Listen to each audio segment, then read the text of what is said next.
Hey parents, I wanted to record a quick video to help you guys understand how you and your students can navigate their Google Classroom for my class.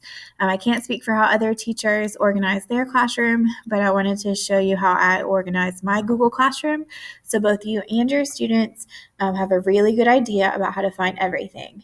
Now, ignore all of this extra stuff. I added my daughter into my Google Classroom for just a minute. She's in 5th grade. So I could show you from a student view instead of from a teacher view what your child's classroom will look like.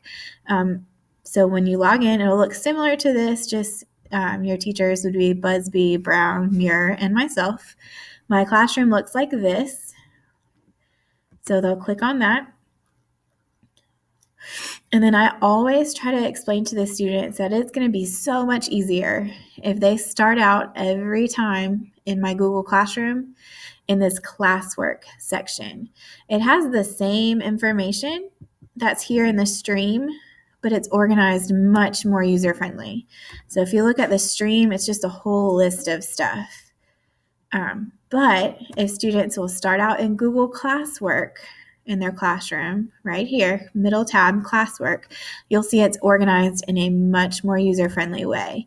It's the same information that's in the stream, it just is more organized here. So as you scroll through, you'll see I organize all of my work by week and then by day. So if your students are ever absent or if they can't find their work, just remind them to look at the top week and then find today's date. And everything that they need for class that day will be there. For example, today is Monday, and this is my ELA 8 class, so it's a little bit different from my English 1, but it's still organized the same way, just this content is a little bit different. If they click on Monday, September 28th, this is exactly what we did today. This is our agenda. This is our kind of list of where you can locate everything. So for example, when students do their grammar pair deck, the link is in the agenda slide. That slide is right here for them. STEMS list 1 we talked about, it's here. That's why it says assignment is in week 4. That assignment is right here. Oh, excuse me, in week 4. Sorry about that, Bill. Number 3, we looked at argument notes in Unit 1 writing, and that's in their unit notebook. So they know exactly where to look for everything that we're doing every day. Most of the time, I do a good job keeping up with due dates. So anything that's due a certain day will have a due date here next to it. If students ever need more time or they can't have it finished by the due date, all they have to do is let me know, and I'm glad to help them kind of figure out a plan for making sure they get it done. But as you can see, everything is organized by week and by day. I also have some other resources in here that students can use. So for example, in today's post from Monday, it referenced the unit notebook. That's kind of like a virtual binder that students use for my class. That's in the unit notebook section. So if they scroll down a little bit, it's right here, unit notebooks. And once they click on it, it will open up their own copy of a unit notebook, which is just, like I said, like a virtual binder of their notes for this unit. Breakout rooms is something we use in class sometimes when we do group work.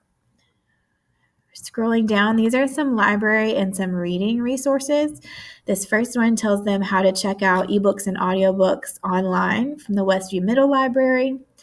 This post, if they click on it, tells them the code to join the Media Center Google Classroom. If you guys are interested, this tells you how to check out ebooks from the Berkeley County Library. You'll just have to make sure to get your child a library card, and I believe they may let you do that over the phone. And then students have almost all taken the Lexile reading inventory, so they should know what their Lexile is. This website just helps them find a book on their Lexile level. So if they want to make sure they're challenging themselves, they can use this to find a book that's on their reading level and their interest level.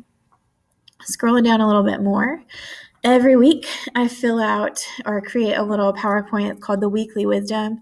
Mostly the reason I do that is because I have a bulletin board in my classroom that has announcements, a joke of the week, and a read of the week.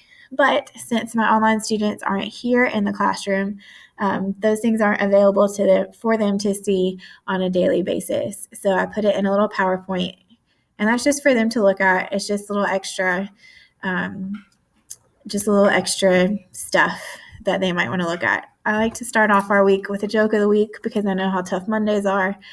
And then every week I try to include a read of the week. Sometimes it's an article, sometimes it's a chapter book, sometimes it might be like this week it's a picture timeline. So it's just something I suggest kids read just for some extra exposure to fiction and nonfiction texts that are on their level. This here is super duper important. It's the resubmitted work form.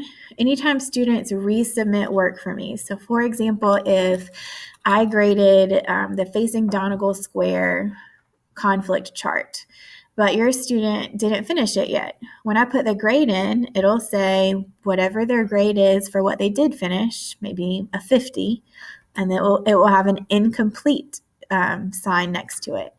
If they go in and complete that work, they would want to fill in this resubmitted work form. It's always in class resources, the class resources section.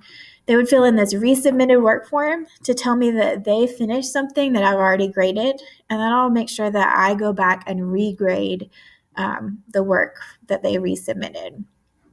And then I'll always have a calendar for the month down here at the bottom of class resources. The next section is tech help resources. This is a whole bunch of tech help stuff that I upload as I get it from the district. And then the very last part, hopefully is never something that we use, but if I ever have to be out for an emergency, the sub that's in here in the room with the students would let your students know if they need to do sub plan 1, 2, or 3. But it's all the way at the very bottom because I sincerely hope that I never have to use that. You can also navigate to all of those different topics over here in the little quick bar on the left. I'm trying to think of anything else. If students want to look at just the work that they need to do, they can click on View Your Work and click on Assigned, and it will tell them all the work that's assigned, the work that has been returned, and then the work that they're missing. So this is work, for example, Molly wasn't really in our class, but this would be work that she is missing that she had not turned in yet. So that's always a good place to check and just to go back into these assignments and make sure if you are supposed to turn something in or if it's missing, that you do get that turned in. If you guys have any questions, remember all you have to do is send me a message on Remind, or you can email me at kinlawa@bcsdschools.net, and I'll be more than happy to walk you through it again or to answer any questions that you might have. If you need anything else, though, just let me know, and I hope you have a great day.